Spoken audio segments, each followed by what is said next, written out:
Bonjour à toutes et à tous. Je vous remercie d'être là aujourd'hui pour le 18e épisode de ma chaîne YouTube. Donc aujourd'hui, je vais vous parler de perversion narcissique. C'est une notion que j'ai abordée dans le webinaire du mardi 8 novembre 2022 et que je vais vous transmettre ici pour ceux qui n'ont pas pu visionner et être là durant ce webinaire. Je vous propose ici de mettre à profit tout le contenu qui a été relaté pendant ce webinaire. Donc pour moi, la perversion narcissique, aujourd'hui, j'en suis arrivée à une notion un peu aboutie, mais qui risque encore une fois d'évoluer au fur et à mesure de l'avancée de mes recherches.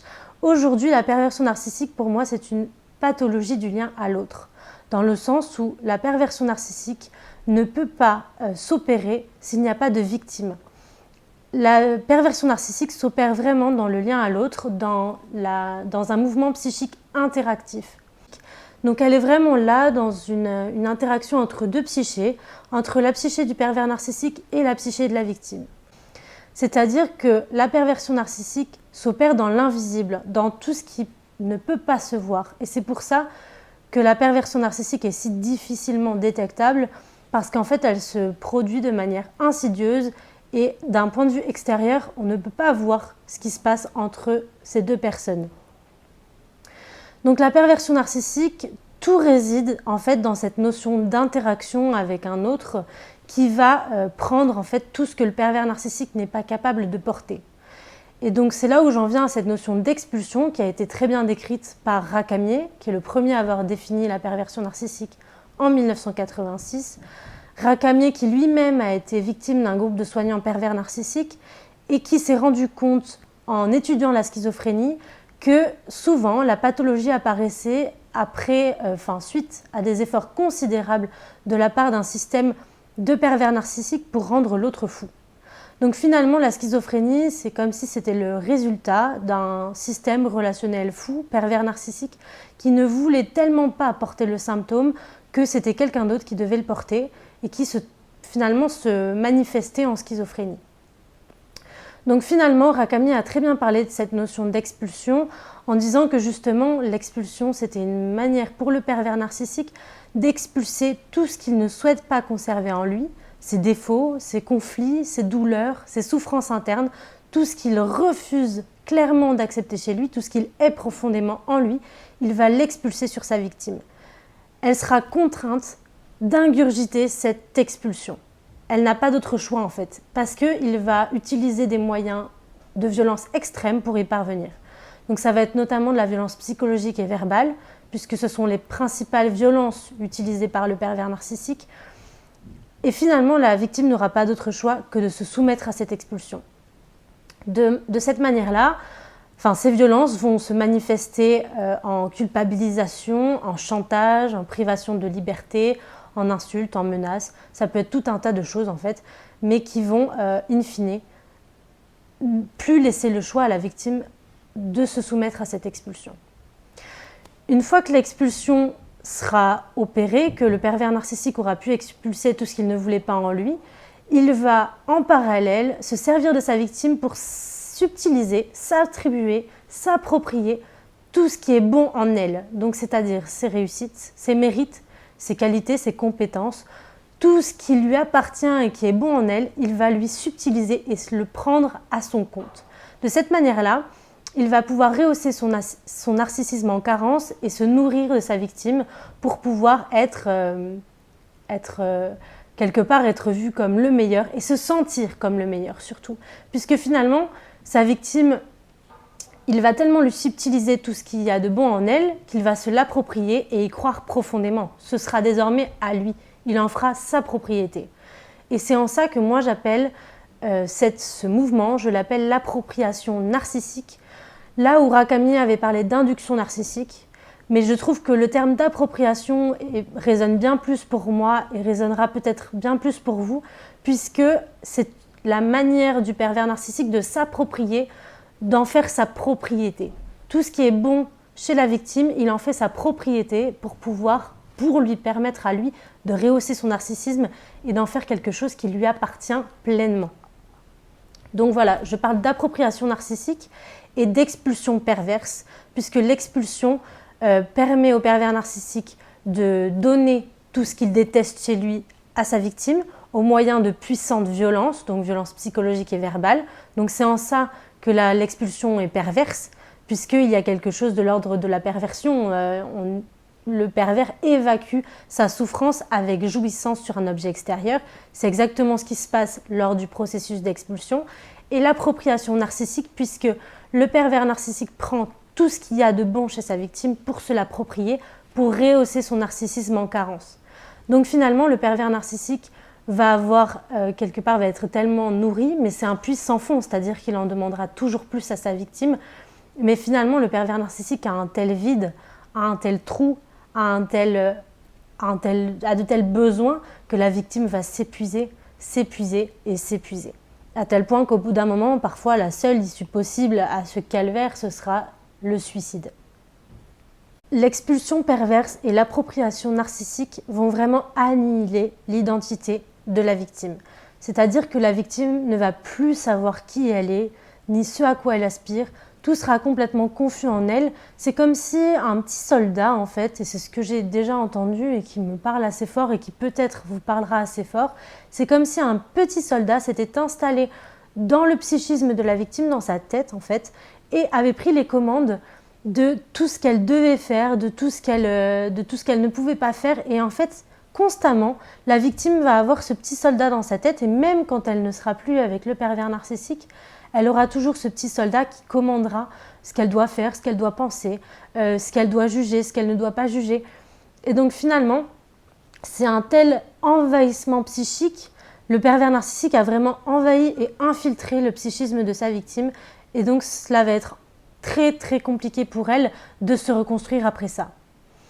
Finalement, ne serait-ce qu'acheter un vêtement devient une tâche hyper compliquée, puisque la victime ne sait plus décider, ne sait plus ce qu'elle aime, ce qu'elle n'aime pas, ne sait plus ce qu'elle pense, ce qu'elle ne pense pas. Tout est complètement commandé, dirigé par le pervers narcissique qui s'est installé dans son psychisme, dans sa tête. Donc la victime ne sait plus qui elle est, ce qu'elle pense, ni ce à quoi elle aspire. Elle ne sait plus rien d'elle, en fait. C'est comme si elle était complètement déconnectée de son corps. Elle a vécu tellement de violences répétées dans le temps que du coup elle a été obligée parfois, et souvent même, de se dissocier. Donc finalement de sortir de son corps et d'observer clairement les scènes de violence comme si elle n'était plus dans son corps. Donc moi, ce que je propose dans mon cabinet libéral, c'est de permettre à la victime de se reconnecter à elle. Donc souvent, je vais lui proposer, déjà, la première chose, c'est de se sevrer du pervers narcissique. Il n'y a pas d'autre solution, puisque le pervers narcissique ne va pas changer. Ça, c'est une erreur de penser comme ça.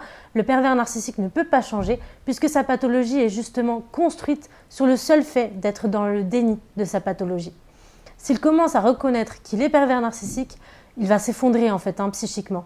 Et donc du coup, lui, ce qu'il veut surtout éviter, c'est l'effondrement psychique, c'est de sombrer dans la psychose, et donc il ne faut absolument pas qu'il se rende compte qu'il est malade. Donc vouloir le changer, c'est une erreur, puisque vous allez vous épuiser pour rien, d'autant plus que lui, c'est de ça dont il se sert pour maintenir sa victime dans la relation. Il se sert de la culpabilisation, donc il se victimise en permanence pour pouvoir continuer de soutirer l'énergie vitale de sa victime et expulser sur elle tout ce qu'il ne souhaite pas en lui. Donc finalement, ce que je propose à la victime, c'est déjà de se sevrer, ça c'est primordial, mais c'est très compliqué parce qu'il y a une dépendance énorme qui s'est construite entre la victime et son agresseur, puisque le pervers narcissique se sert de la dépendance pour installer son emprise et la pérenniser dans le temps. Mais pour plus de détails, je vous invite à aller voir ma vidéo sur l'emprise qui explique plus amplement la dépendance de la victime envers son conjoint pervers narcissique. Donc finalement, la victime, c'est primordial qu'elle se sevre de son agresseur, mais ensuite c'est essentiel, pour moi c'est vraiment essentiel, qu'elle se reconnecte à elle. Donc pour se reconnecter à elle, ce que je propose dans ma pratique clinique, c'est de recommencer à faire des choses qui lui font du bien. Donc ça peut être juste une petite chose, un truc vraiment minime. Je ne sais pas, par exemple, si la personne en question aime jouer du piano, recommencer à faire un peu de piano, de temps en temps. Si cette personne-là aimait marcher avant d'être avec son conjoint pervers narcissique, retourner marcher, ne serait-ce que 5 minutes. Voilà, c'est des petites choses en fait qui permettent à la personne de se reconnecter à elle et à de se reconnecter à son soi profond en fait.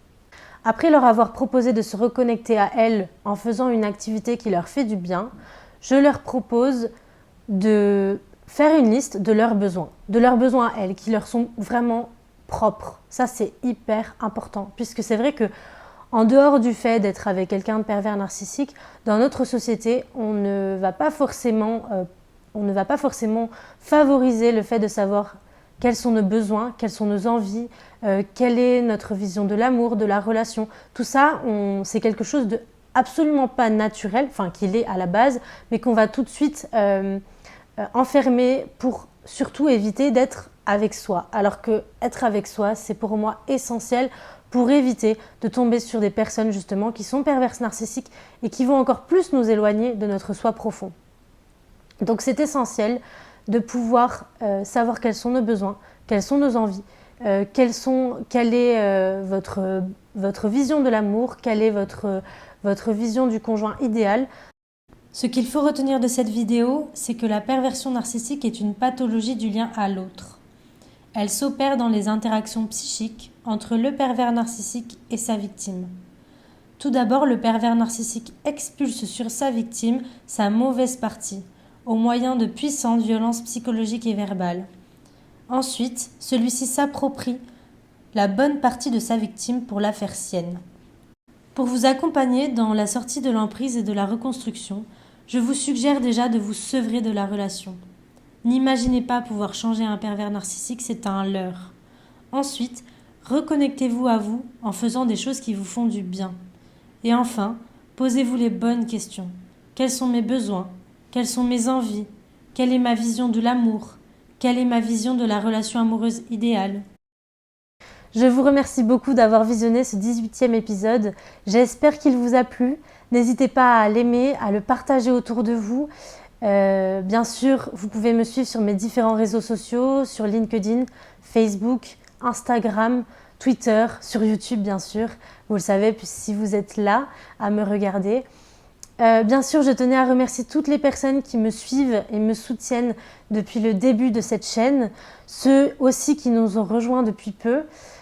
C'est aussi grâce à vous même complètement que ce projet peut continuer, que moi de mon côté je peux poursuivre mes recherches, que je suis aussi en train d'écrire un livre, que je fais pas mal de choses autour de la perversion narcissique, puisque je me rends compte à quel point ce sujet est mal connu, mal compris, et que je me rends compte à quel point c'est essentiel de pouvoir en parler avec discernement, de pouvoir aussi en même temps, in fine, je l'espère, proposer une prise en charge adaptée aux victimes, puisque c'est ainsi que ces violences-là pourront s'arrêter un jour, je l'espère.